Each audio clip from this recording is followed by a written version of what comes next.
अस्सलाम वालेकुम। तो आज जी हम आप सबके लिए ट्रांसफ़र पॉलिसी में जो नरमी दी गई है उसके बारे में बात करेंगे। काफ़ी सारे असातिज़ा कराम हमें बताते भी थे, मैसेजेस भी करते थे कि ये नरमी होनी चाहिए, ये नरमी होनी चाहिए। तो किसी हद तक अब नरमी इसमें कर दी गई है। तो वो नरमी है क्या, वो आज हम आप सबके साथ शेयर करेंगे। पहला तो ये किया है जी उन्होंने कि प्राइमरी स्कूलों में आप सबको पता है कि पहले शर्त होती थी कि जी 3 कम से कम टीचर्स होने चाहिए, लेकिन अब जो है वो कम से कम टीचर जो है वो उन्होंने 2 की शर्त रख दी है कि 2 होने चाहिए। अगर किसी स्कूल में अब 3 टीचर होंगे तो तीसरा टीचर जो है वो अपना ट्रांसफ़र करवा सकेगा। इसी तरह से वो जो हमारे 80 स्टूडेंट्स के ऊपर शर्त हुआ करती थी ये वाली, अब इसको बढ़ाकर 120 स्टूडेंट्स तक जो है वो 3 की शर्त रखी गई है, जो कि पहले 4 हुआ करती थी। इसी तरह से जो हमारे ईएसटीज़ हैं उनकी तादाद जो है वो उसको 3 से 2 कर दिया गया है कि जी अब उनकी जो तादाद है वो जो पहले हुआ करती थी कि जी कम से कम 3 होने चाहिए, तो वो अब 2 कर दी गई हैं। और इसी तरह से जो हमारे एसएसटी की शर्त हुआ करती थी कि जी कम से कम 2 हुआ करें, वो अब उसको नरमी कर दी गई है और उसमें अब कम से कम उसको 1 कर दिया गया है। तो ये जो थे हमारे पीएसटी का, ईएसटी के और एसएसटी की, एक तो ये मैंने आपको बता दिया। अब हम थोड़ा-सा जो इसमें अमेंडमेंट हुई है, जो 24 तारीख को ट्रांसफ़र पॉलिसी में अमेंडमेंट हुई है, अगर आप सिस की वेबसाइट को ओपन कर सकते हैं तो उसमें भी इसके रूल्स जो हैं वो वहाँ पे मौजूद हैं। तो आप वहाँ से भी देख सकते हैं कि जी रूल्स क्या हैं, लेकिन मैं अब आपको लोगों को उस रूल्स की तरफ लेके चलता हूँ कि जी उस रूल्स में क्या-क्या चीज़ें बताई गई हैं और उसमें कहाँ तक आप लोगों के लिए नरमी पैदा की गई है। अच्छा जी, ये हमारे पास अब आ गए हैं transfer rules for teachers in a school. तो इसमें आप देख रहे होंगे कि जी पहला जो है वो है कि जी टीचर रिक्वायरमेंट इन स्कूल। अब यहाँ पे आप लोगों को समझना पड़ेगा कि टीचर रिक्वायरमेंट का क्या मतलब है। अब दे जैसा कि कुछ असातिज़ा कराम हमसे रब्ता करते हैं तो वो ये पूछते हैं कि एक स्कूल है जहाँ पे वैकेंसी भी मौजूद है सिस के मुताबिक, लेकिन जब हम अप्लाई करते हैं तो वो वहाँ पे हमें शो नहीं होती वैकेंसी। तो इसके लिए मैं अर्ज़ करता चलूँ कि जब आप ई ट्रांसफ़र के लिए कभी भी अप्लाई करते हैं तो उसके लिए ज़रूरी नहीं कि वहाँ पे सिर्फ वैकेंसी हो, तब आप अप्लाई कर सकते हैं। वैकेंसी के साथ-साथ आपकी एसटीआर को भी देखना ज़रूरी होता है। अब मैं इसकी आपको छोटी-सी एक मिसाल देता हूँ कि एक स्कूल है जहाँ पे 2 टीचर्स हैं और वो 2 टीचर्स 10 स्टूडेंट्स को लेके बैठे हुए हैं और तीसरी वहाँ पे वैकेंसी भी मौजूद है। तो वहाँ पे जब 10 बच्चों के लिए 2 टीचर्स वहाँ पे मौजूद हैं, तो वहाँ पे तीसरा टीचर क्यों जाए?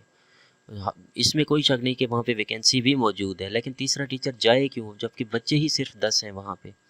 तो इस वजह से गवर्नमेंट कभी भी इस तरफ नहीं जाती कि आपके बच्चे कम हों और धड़ाधड़ वहाँ पे असातिज़ा कराम भरते चले जाएँ उन स्कूलों में। इसलिए वैकेंसी का होना सिर्फ़ काफ़ी नहीं होता, उसके लिए आपको एसटीआर भी देखना पड़ती है।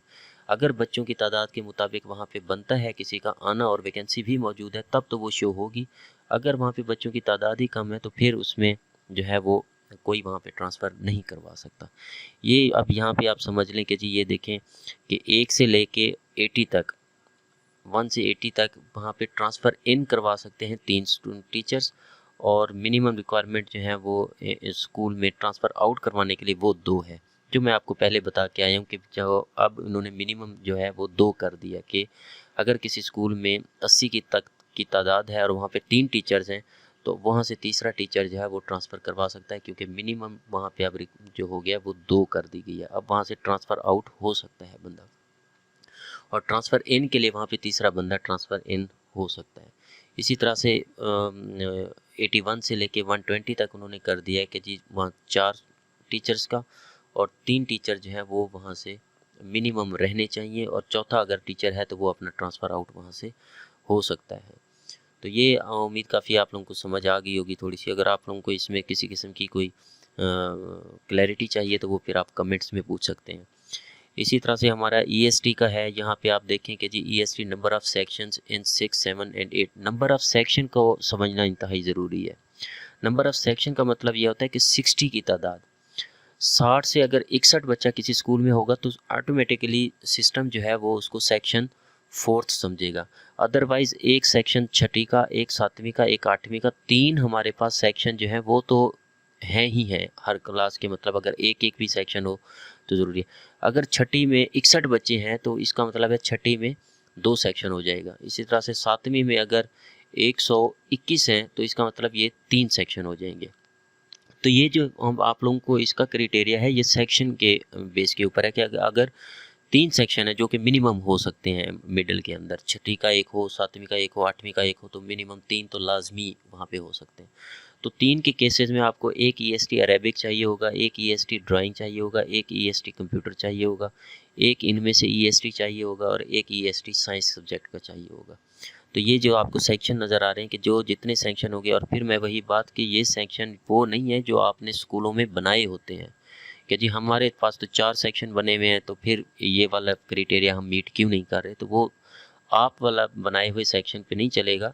सिस्टम ये देखता है कि जी कितनी इनरोलमेंट है, उस इनरोलमेंट के मुताबिक डिवीजन करके फिर वो बताता है कि कितने सेक्शन है और उसके मुताबिक कितने यहाँ पे टीचर्स होने चाहिए। इसी तरह से हमारे 9th 10th का भी हो गया कि जी इसमें 9th 10th का कि एक नामी की क्लास है, एक 10वीं का, तो इसमें मिनिमम जो है वो 2 सेक्शन हो सकते हैं। तो 2 के ऊपर जो है ना वो वहाँ पे क्या एसएसटी कंप्यूटर चाहिए, एसएसटी आर्ट्स इंग्लिश उर्दू एक एक बल्कि 2 चाहिए वहाँ पे, और साइंस बायोकेमिस्ट्री के जो है वहाँ पे एक टीचर चाहिए। कब? जब आपके सेक्शन वहाँ पे 2 होंगे, 2 सेक्शन जब होंगे वहाँ पे तब जाके आपके पास ये वाली मिनिमम रिक्वायरमेंट होगी। अगर 3 होंगे तो 3 का फिर इसमें वही बात है कि जी जैसे ही 60 से अबव एक भी स्टूडेंट आएगा तो सेक्शन ऑटोमेटिकली सिस्टम क्रिएट कर देगा। तो यहाँ तक तो ये आप लोगों को उम्मीद काफ़ी है कि जी ये समझ आ गया होगा ट्रांसफ़र के जी ये ट्रांसफ़र पॉलिसी किस तरह से है। अब यहाँ पे मैं आप लोगों को बता देता हूँ कि जी जो कन्फ्यूजन आती है कि जी ये किस तरह से सिस्टम हो रहा है, किस तरह से नहीं हो रहा, वही बात है कि जब आप लोगों की कोई वैकेंसी कुछ हो भी सही तो उसका मतलब ये नहीं है कि जी वो वहाँ पे आप ट्रांसफ़र करवा सकते हैं। उसके लिए एसटीआर का होना ज़रूरी है। अच्छा, वो जब आप एक सिस की वेबसाइट ओपन करते हैं तो वहाँ पे जिस भी स्कूल की आप सैंक्शन पोस्टें देखते हैं तो हर पोस्ट के आगे पीएसटी के आगे, ईएसटी के आगे, ईएसटी किसी भी कैटेगरी का हो, एसएसटी किसी भी कैटेगरी का हो, तो हर कैटेगरी के आगे वो जो है कलर्स दिए हुए होते हैं। तो रेड कलर जो होता है इसका मतलब ये है कि वहाँ इस पोस्ट के लिए आपको कम से कम टीचर इतने टीचर ज़रूर, वहाँ पे फिगर लिखे होते हैं कि अगर रेड में 2 लिखे हुए हैं तो इट मीन्स कि आपको वहाँ पे एटलीस्ट 2 टीचर जो है वो आपको रिक्वायर हैं। तो कोई आना चाहे तो वहाँ पे अपना ट्रांसफ़र करवा सकता है। इसी तरह से जो ऑरेंज है, ऑरेंज का मतलब ये होता है कि जी यहाँ पे टीचर जो है वो ये सरप्लस है। अगर ऑरेंज का फिगर वहाँ पे 3 में होगा तो इट मीन्स कि वहाँ पे 3 टीचर जो है वो सरप्लस हैं जो अपना ट्रांसफ़र कहीं भी करवा सकते हैं।